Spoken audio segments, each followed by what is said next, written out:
Welcome back to our channel.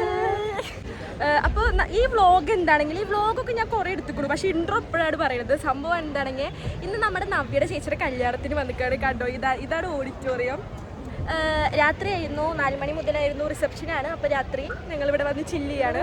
So എനിക്ക് കുറേ പുതിയ സബ്സ്ക്രൈബേഴ്സ് വന്നിട്ടുണ്ട്. അപ്പോൾ അവർക്കൊന്നും എൻ്റെ ഇവരുമായിട്ടുള്ള റിലേഷൻ എന്താണെന്നും അറിയുണ്ടാവില്ല. അപ്പോൾ എൻ്റെ പുതിയ സബ്സ്ക്രൈബേഴ്സിന് വേണ്ടി ഞാൻ ഇവരൊക്കെ പരിചയപ്പെടുത്താണ്.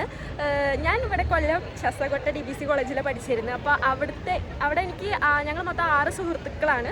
അതിൽ എനിക്ക് ഏറ്റവും വേണ്ടപ്പെട്ടവരാണ് ഇവർ. ഇത് അഭിരാമി, ഇത് അലീന, ഇത് മാളു, പിന്നെ ഞാൻ നവ്യയുടെ ഒപ്പം ഒരു ഫോട്ടോ ഞാൻ അവിടെ ആഡ് ചെയ്യാം. നവ്യനെ ഒട്ടുമിക്ക എല്ലാവർക്കും പറയാറുണ്ടാവും. ഞാൻ 40 തൊട്ട് പറയാറുണ്ട് നവ്യനെ പറ്റി. പിന്നെ ഞങ്ങൾ 5 ആളായുള്ളൂ. ഒരാളും കൂടിയിട്ട് അനുശ്രീ. അവൾക്ക് ജോലി തിരക്കുകൾ കാരണം അവൾ വന്നിട്ടില്ല. സോ ഞങ്ങളിപ്പോൾ ഒരു 1 ഇയറിന് ശേഷമല്ലേ വീണ്ടും ഗെറ്റ് ടുഗദർ. കോളേജ് കഴിഞ്ഞപ്പോൾ 1 ഇയറായി ശേഷം ഇപ്പോൾ നവ്യയുടെ ചേച്ചിയുടെ കല്യാണത്തിന് വേണ്ടിയാണ് ഞങ്ങൾ എല്ലാവരും കൂടി ഒരുമിച്ച് കൂടുന്നത്. അപ്പോൾ എല്ലാവരും സന്തോഷമല്ലേ? എല്ലാവരും ഹാപ്പിയാണ്. ഞങ്ങളിവിടെ അടിച്ച് പൊളിക്കുകയാണ്. പിന്നെ നവ്യയുടെ ഏട്ടനും ചേച്ചിക്ക് ഒരു ഹാപ്പി മാരീഡ് ലൈഫ്. രാവിലെ ഒരു 10:45 ഞങ്ങൾ അഭിരാമിയുടെ വീട്ടിൽ നിന്ന് ഇറങ്ങിയിട്ടോ. അവളുടെ വീട്ടിലാണ് ഞങ്ങൾ സ്റ്റേ ചെയ്തിട്ടുണ്ടായിരുന്നത്. തലേ ദിവസം തന്നെ വന്ന് അപ്പം ഞങ്ങൾ ഇറങ്ങി നേരെ നവ്യയുടെ ചേച്ചിക്ക് ഗിഫ്റ്റ് വാങ്ങാനും പിന്നെ ഫുഡ് എന്തെങ്കിലും ലേറ്റായിട്ട് കഴിക്കണം എന്നൊക്കെ ഉണ്ടായിരുന്നു. അപ്പോൾ അതിന് വേണ്ടി ഞാൻ ഇറങ്ങി. അപ്പം ഞാൻ ഇവരുടെ പിന്നാലെ നടക്കുകയാണ്. എനിക്ക് ഇവിടുത്തെ വഴികളോ കാര്യങ്ങളോ ഒന്നും അറിയില്ലല്ലോ. നമ്മളിപ്പോൾ എവിടെ എത്തി? ഈസ്റ്റ് ഫോർട്ടിലെത്തി. അപ്പം ഞാൻ ഇവരോട് എനിക്ക് മഹാബോളി പോയിട്ട് പാൽപ്പായസം ബോളി കഴിക്കണം എന്ന് പറഞ്ഞിട്ടുണ്ടായിരുന്നു. ഞാൻ ഇതുവരെ അത് ട്രൈ ചെയ്തിട്ടില്ല. കുറേ വട്ടം ഇവർ തന്നെ പറഞ്ഞ് ഞാൻ കേട്ടിട്ടുണ്ട്. പിന്നെ നമ്മുടെ അവിടെ ഒന്നും ബോളിയൊന്നും ഇല്ലല്ലോ, പായസത്തിന് ബോളിയൊന്നും കിട്ടില്ല. അപ്പോൾ ഞാൻ മഹാബോളി പോയിട്ട് പാൽപ്പായസം ആൻഡ് ബോളി ട്രൈ ചെയ്യാൻ പോവാട്ടോ. കഴിച്ചിട്ട് പറയാം എങ്ങനെയുണ്ട്. ഈ പഴവങ്ങാടി ഗണപതി ക്ഷേത്രത്തിൻ്റെ സൈഡിലൂടെ അങ്ങോട്ട് ഉള്ളിലേക്ക് പോയാലാണ് ഈ മഹാബോളി ഷോപ്പുള്ളത്. 2 ഷോപ്പുണ്ട്. അതിൽ ഒന്നിൽ നമുക്ക് അവിടുന്ന് വാങ്ങി കൊണ്ടുപോകാൻ മാത്രമേ പറ്റുള്ളൂ. ഭയങ്കര ആഗ്രഹിച്ചിട്ടുണ്ടായിരുന്നു ഇവിടെ വന്നിട്ട് ബോളി ആൻഡ് പാൽപ്പായസം കഴിക്കണമെന്ന്. ഞാൻ ട്രൈ ചെയ്യാൻ പോവാണ് കേട്ടോ. ഇതിലൊഴിക്കല്ലേ? ഇവരൊക്കെ മുന്നേ കഴിച്ചിട്ടുള്ള ആൾക്കാരാണ്. ഞാൻ ട്രൈ ചെയ്തിട്ടില്ല. നല്ല ചൂടുണ്ട്. ഇപ്പം ഉണ്ടാക്കിയത് നല്ല ചൂടാണ് കേട്ടോ. ഇങ്ങനെ മുക്കി കഴിക്കില്ലേ?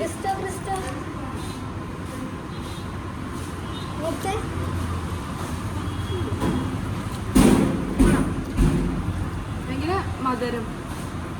എന്ത് പായസമാണോ ഇതാണോ മധുരം? പായസം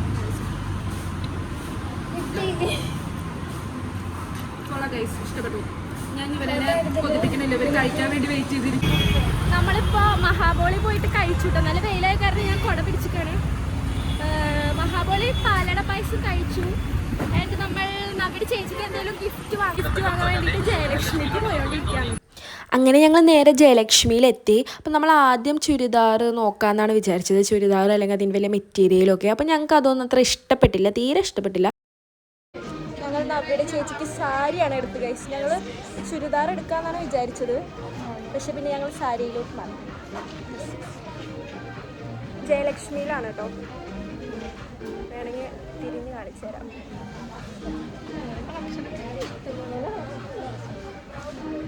സാരിയിൽ അത്യാവശ്യം നല്ല കളക്ഷനുകൾ ഉണ്ടായിരുന്നു കേട്ടോ. ഞങ്ങൾക്ക് ഇഷ്ടപ്പെട്ടു. കുറേ അധികം നല്ല കളക്ഷൻ ഉണ്ടായിരുന്നു. അപ്പോൾ നമ്മൾ കുറേയൊക്കെ നോക്കി. പിന്നെ ഒരെണ്ണം ഇഷ്ടപ്പെട്ടു നമുക്ക്. പക്ഷെ അത് എല്ലാവർക്കും അത്ര അങ്ങോട്ട് തൃപ്തിയായില്ല. അപ്പം നമ്മൾ പിന്നെയും നോക്കിയിട്ട് ഫൈനലി 3 ആൾക്കും ഇഷ്ടപ്പെട്ട ഒരു സാരി എടുത്തു. പിന്നെ നമ്മളത് ഗിഫ്റ്റ് കൊടുക്കുകയാണല്ലോ. അപ്പോൾ അവരോടൊന്ന് ഗിഫ്റ്റ് റാപ്പ് ചെയ്ത് തരാൻ പറഞ്ഞു. അങ്ങനെ നമ്മൾ നേരെ ആസാദിലേക്ക് ബിരിയാണി കഴിക്കാനായിട്ടോ പോയത്. ഉച്ചയായിട്ടുണ്ടായിരുന്നു. അപ്പോൾ തന്നെ വിശപ്പ് തുടങ്ങിയിട്ടുണ്ടായിരുന്നു. ഒരു ചിക്കൻ ബിരിയാണി, പിന്നെ ഒരു ഹോട്ട് ആൻഡ് സോർ സൂപ്പ് അവൾ പറഞ്ഞു ബാളി. ഞങ്ങൾ രണ്ടാളും ഒരു ചിക്കൻ ബിരിയാണി ഷെയർ ചെയ്യും. കാരണം ഞങ്ങൾക്ക് ഫംഗ്ഷന് പോയിട്ട് ഫുഡ് തട്ടാനുള്ളതാണ്. അപ്പോൾ ഞങ്ങളുടെ വയറിൽ സ്പേസ് വേണം. സോ ഞങ്ങളിപ്പോൾ ഷെയർ ചെയ്യാമെന്ന് വെച്ചു. പിന്നെ ഇപ്പോൾ കഴിക്കാനൊരു മൂടില്ല അല്ലേ? പിന്നെ വിശപ്പിന് എന്തെങ്കിലും ഒന്ന് സെറ്റാക്കാന്നുള്ളൊരു മാത്രം. മാളി സൂപ്പാണ്. സൂപ്പ് ബിരിയാണി നല്ലതായിരുന്നു കേട്ടോ. എനിക്ക് ഇഷ്ടപ്പെട്ടു. അലമ്പ് എന്ന് പറയാൻ പറ്റില്ല. പക്ഷെ ഞാൻ ഇതുവരെ കഴിച്ചതിൽ വെച്ചിട്ട് ഡിഫറെൻറ്റ് ബിരിയാണി ആയിരുന്നു. കാരണം ഒരു ഗീയുടെ ടേസ്റ്റൊക്കെ ഉണ്ടായിരുന്നു. അതുപോലെ അതിൻ്റെ റൈസും വേറെയാണ്. നമ്മുടെ ഇവിടെയൊന്നും ഇങ്ങനെയല്ല ബിരിയാണി വെക്കുന്ന ടൈപ്പേ വേറെയാണ്. പക്ഷേ ഇത് എനിക്ക് നല്ല ഇഷ്ടപ്പെട്ടു. ഗൈസ്, ഞങ്ങളിപ്പോൾ ഹോട്ടൽ ആസാദിൽ നിന്ന് ഒരു ചിക്കൻ ബിരിയാണി കഴിച്ചു. എനിക്ക് ഇഷ്ടപ്പെട്ടു കേട്ടോ. അതായത് 1 വാങ്ങിയുള്ളൂ. 1 വാങ്ങി ഞങ്ങൾ 2 പേരും ഷെയർ ചെയ്തു. ഇഷ്ടപ്പെട്ടോ? അത്യാവശ്യം ഒരു എബോ എവറേജ് എന്നാണ് അഭിരാമി പറയുന്നത്. ഞാൻ പറയുകയാണെങ്കിൽ എനിക്ക് ഇഷ്ടപ്പെട്ടു. അലമ്പെന്ന് പറയാൻ പറ്റില്ല, നല്ല ബിരിയാണി ആയിരുന്നു. അപ്പോൾ ആരെങ്കിലും ട്രിവാൻഡ്രത്ത് വരേച്ചിനെ ആസാദിൻ്റെ ബിരിയാണി ഒന്ന് ട്രൈ ചെയ്ത് നോക്കൂ, നല്ലതാണ് ഗൈസ്, ഇഷ്ടപ്പെട്ടു. അപ്പോഴേക്കും 2:45 നമ്മൾ നേരെ കയറി റിസപ്ഷൻ നടക്കുന്ന സ്ഥലത്തേക്ക് പോയിട്ടോ.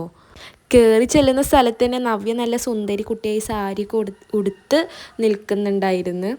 പിന്നെ ഇതാണ് സ്റ്റേജ് കേട്ടോ. ഭയങ്കര വലിയ ഹോളായിരുന്നു. 2 കൂട്ടരും ഒരുമിച്ച് നടത്തുന്ന പരിപാടിയായിരുന്നു.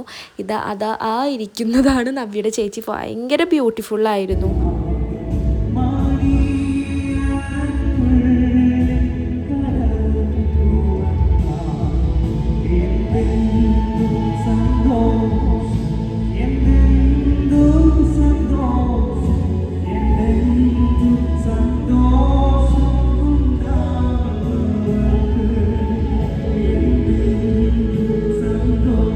ഞങ്ങൾ ഫസ്റ്റ് റോയുടെ സെക്കൻഡ് റോയിൽ തന്നെ ഞങ്ങൾ സീറ്റ് പിടിച്ചിട്ടുണ്ടായിരുന്നു കേട്ടോ.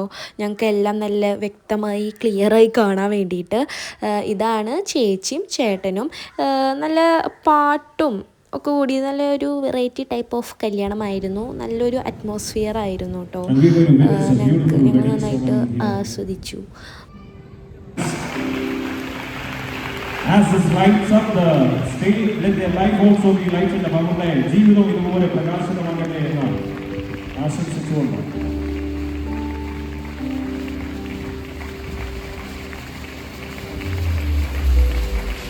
and as they being seated on their seat, I request Brother Anand Adu for the worship. Shall you all give a big hand of applause for Brother?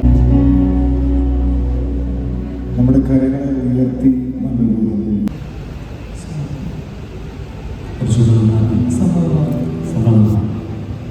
അതിനുവേണ്ടി ഞാൻ ചോദിക്കുന്നു, നിന്റെ സമീപം നിൽക്കുന്ന ഷൈൻ എന്ന യുവാവിനെ നിന്റെ ഏക സ്വന്തം ഭർത്താവായി സ്വീകരിക്കാൻ നിനക്ക് സമ്മതം?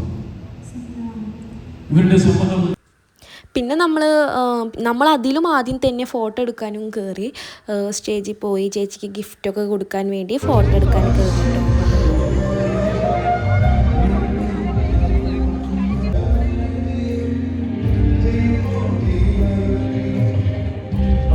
നേരെ പോയത് ഫുഡ് കഴിക്കാനായിരുന്നു. ഒരു 7 മണി ആയിട്ടുണ്ടായിരുന്നു. 4 മണിക്ക് റിസപ്ഷൻ തുടങ്ങി, 7 മണിയൊക്കെ ആയിട്ടുണ്ടായിരുന്നു. അപ്പോൾ നമ്മൾ ഫുഡ് കഴിക്കാൻ പോയി. ഈ കാണുന്നതൊക്കെ ആയിരുന്നു. ഇതിലും കൂടുതലുണ്ടായിരുന്നു. ഞാൻ പക്ഷെ ഇത്രയേ എടുത്തുള്ളൂ. എല്ലാം കൂടിയിട്ട് ഈ ബൊഫയുടെ ഒരു പ്രശ്നം അതാ, കുറേ എടുക്കും, പിന്നെ എനിക്ക് എല്ലാം കഴിക്കാനും പറ്റില്ല. അപ്പോൾ അങ്ങനെ ഇവരുടെയൊക്കെ പ്ലേറ്റിൽ ഒന്നുകൂടി കുറച്ച് സാധനങ്ങളുണ്ട്. പിന്നെ നമ്മൾ കഴിച്ച് ഐസ്ക്രീം ഇങ്ങനെ വരുന്നത് കാണാണ്ട് ഇവിടുന്ന്, പക്ഷേ എവിടെയാണ് അതിൻ്റെ ഉറവിടം എന്നറിയില്ല. അപ്പോൾ നേരെ നമ്മൾ ഐസ്ക്രീം കഴിക്കാൻ വേണ്ടിയിട്ട് പോയിട്ടോ. പിന്നെ ഇവരെൻ്റെ സബ്സ്ക്രൈബേഴ്സാണെന്ന് പറഞ്ഞു. ഞങ്ങൾ അവിടെ ഇരുന്ന് ഫോട്ടോ എടുത്തുകൊണ്ടിരിക്കുകയായിരുന്നു. അപ്പോഴാണ് ഇവർ വന്ന് പറഞ്ഞു എൻ്റെ സബ്സ്ക്രൈബറാണ്. അപ്പോൾ എനിക്ക് നല്ല സന്തോഷമായി. നിങ്ങൾക്ക് എൻ്റെ വീഡിയോ ഇഷ്ടപ്പെട്ടാൽ ലൈക്ക്, ഷെയർ, സബ്സ്ക്രൈബ്.